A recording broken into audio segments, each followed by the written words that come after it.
Gumawa yung mama ko ng salt oil candle kasi napakalakas ng kidlat kaya yung ilaw namin sa kusina bigla na lang pumutok. Tapos syempre wala kaming ilaw sa kusina. Gumawa ang mama ko ng salt oil candle. Tuloy yan ng grandma ko kasi dati purita sila walang pambayad ng kuryente kaya laging putol. Wala din pambili ng candle kaya gumagawa grandma ko niyan. Yan yung natutunan ng mama ko.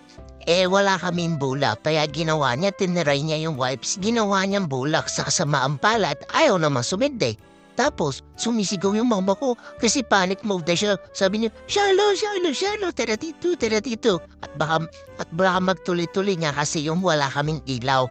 Meron namang ilaw sa ibang bahagi ng bahay namin, pero yung sa kusina yung pumutok. Kaya ang ginawa niya, kumuha siya ng balahibo sa akin at gagawin ba naman niyang bulak? Kasi mukha daw bulak yung balahibo ko.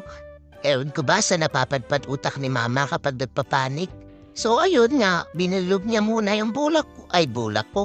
Binulog niya muna yung buhok ko at nilagyan niya ng asin sa gilid tsaka niya binuhusan ng mantika. At kasama ang palad, ayaw pa din. Kaya ang ginawa niya, yung tissue, ginawa niyang bulak at ayun, inulit lang niya.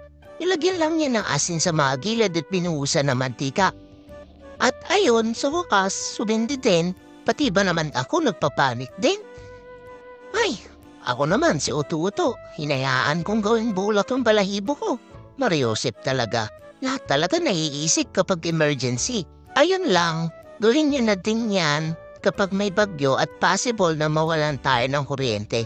Mas better po bulak ang gamitin at syempre ilayo natin sa possible na maabot ang mga batang makukulit at sa mga pwedeng tumikit na mag-cause ng sunog.